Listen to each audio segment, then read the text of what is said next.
નમસ્કાર. છોટાઉદેપુરના રાજકીય પરિપ્રેક્ષ્યમાં ઉથલપાથલ નક્કી છે.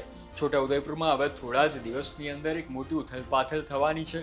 23 અને 25 મે આ 2 દિવસ યાદ રાખી લેજો, કારણ કે આ 2 દિવસની અંદર જે હમણાં સ્થાનિક સ્વરાજ્યની ચૂંટણી યોજાઈ હતી, જેમાં છોટાઉદેપુર મહત્વનું સ્થાન આમ આદમી પાર્ટી માટે હતું, કારણ કે ત્યાં તેમની તાલુકા પંચાયતોમાં પણ સીટ આવી હતી અને છોટાઉદેપુરની જિલ્લા પંચાયતની સીટ પહેલીવાર આમ આદમી પાર્ટીના કબજે ગઈ હતી અને સાથે સાથે કમાટની જે તાલુકા પંચાયત છે તે પણ આમ આદમી પાર્ટી પાસે ગઈ હતી. પણ હવે મોટી ઉથલપાથલ શું આવવાની છે તેની આજે વાત કરવાનું છું. ચૈતર વસાવાનો શું પ્લાન છે તેની આજે વાત કરવાનું છું. નમસ્કાર, તમે જોઈ રહ્યા છો ગુજરાત તક અને હું છું કૃણાલ. ગુજરાતના તમામ ખૂણાની તમામ ખબરો જોતા રહો ગુજરાત તકની યુટ્યુબ ચેનલ પર. અમને સબસ્ક્રાઇબ કરો, ઇન્સ્ટાગ્રામ અને ફેસબુક પર ફોલો કરવાનું ભૂલતા નહીં. ધન્યવાદ. આપણે વાત કરી રહ્યા હતા છોટાઉદેપુરમાં આવેલી ઉથલપાથલની, જેને હવે ટેકલ કરવા માટે ચૈતર વસાવા મેદાનમાં આવી ગયા છે. અને ગઈકાલની વાત છે, જ્યારે અચાનક જ ચૈતર વસાવા છોટાઉદેપુરની મુલાકાતે આવ્યા છે અને સર્કિટ હાઉસમાં એક મોટી બેઠક યોજાઈ છે, જેમાં રાધિકા રાઠવા, જે અત્યારે છોટાઉદેપુર જિલ્લાની કમાન સંભાળી રહ્યા છે, તેઓ પણ ત્યાં હાજર હતા અને સાથે છોટાઉદેપુરના આમ આદમી પાર્ટીના જેટલા પણ નેતાઓ છે તે હાજર હતા. હવે મૂળ મુદ્દા પર આવું કે કેમ આખી મીટિંગ બોલાવાઈ હતી, તો તેના બે મુખ્ય કારણ છે. પહેલું કારણ એ છે કે છોટાઉદેપુરના જિલ્લા પંચાયત તો તેમની પાસે આવી ગઈ, પણ છોટાઉદેપુરની તાલુકા પંચાયત અને કદવાલ તાલુકા પંચાયત, આ 2 તાલુકા પંચાયતમાં ટાઈ પડી છે.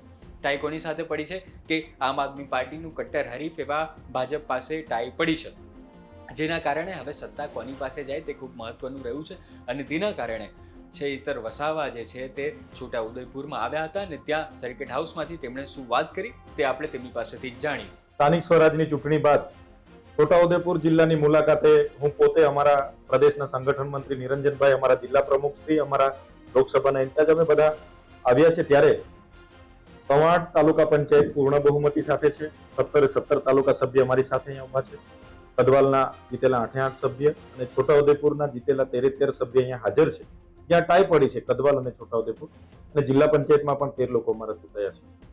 ત્યારે છોટાઉદેપુરની મુલાકાત માટે આવવાનું કારણ એટલું હતું કે જીતેલા સભ્યને મુલાકાત કરી આવનારી તાલુકા, જિલ્લા અને જે પણ ઉપપ્રમુખ, પ્રમુખની વરણી છે એમાં આપણે કયો સ્ટેન્ડ લેવાનું, કોને ભરવાનું છે, વિપક્ષમાં કોણ હશે, તાલુકા પ્રમુખ અને ઉપપ્રમુખમાં કોણ હશે, એની સહમતિ લેવા માટે આજે અમે આવ્યા છે.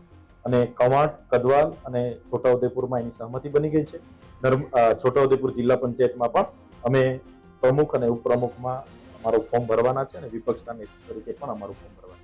આ ટાઈ પડી છે. જનતાએ જે પણ જનાદેશ આપ્યો છે એનો સ્વીકાર કરીએ છીએ. અમે ભાજપ જેવા નથી કે કોઈના ઘરે જઈને તમને 50 લાખ આપીશું, અમારી સાથે જોડે જાઓ, એવું અમારું કામ નથી.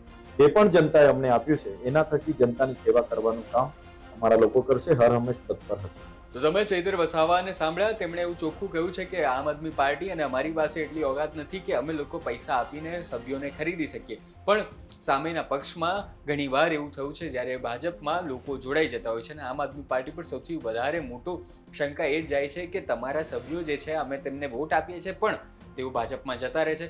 તેવું સુરતમાં પણ થયું હતું ને હવે વિધાનસભામાં પણ તેવું થયું હતું ને હવે આ છોટાઉદેપુરમાં જ્યાં પહેલીવાર આમ આદમી પાર્ટીની સત્તા આવી છે, જ્યાં તેમને વધારે તેવી આશા છે કે તેઓ 2027માં પણ સારું પ્રદર્શન કરી શકશે.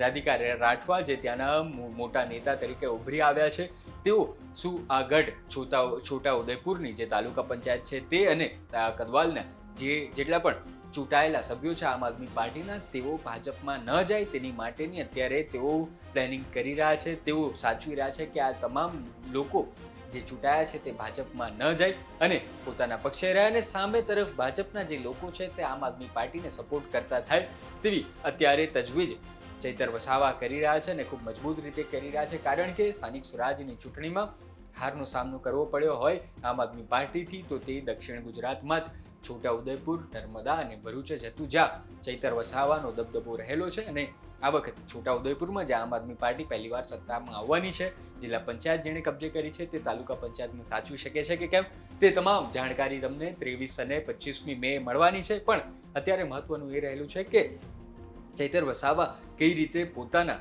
જે માણસો છે તેને સાચવશે અને સાથે સાથે ટાઈ ન થતા, કારણ કે જો ટાઈ થાય છે તો ચિઠ્ઠી ઉછાળવામાં આવે છે અને તેવું ન થાય તે પહેલા પોતાની સત્તા કાયમ રહે તેવું નિશ્ચિત કરવા માટે ચેતર વસાવા શું પગલાં ભરે છે, ભાજપ શું પગલાં ભરે છે, અંદર ખાને શું રાજનીતિ થાય છે, શું રંધાવાનું છે, તે તમામ બાબતો અમે ગુજરાત તક તમને બતાવતા રહીશું. ધન્યવાદ.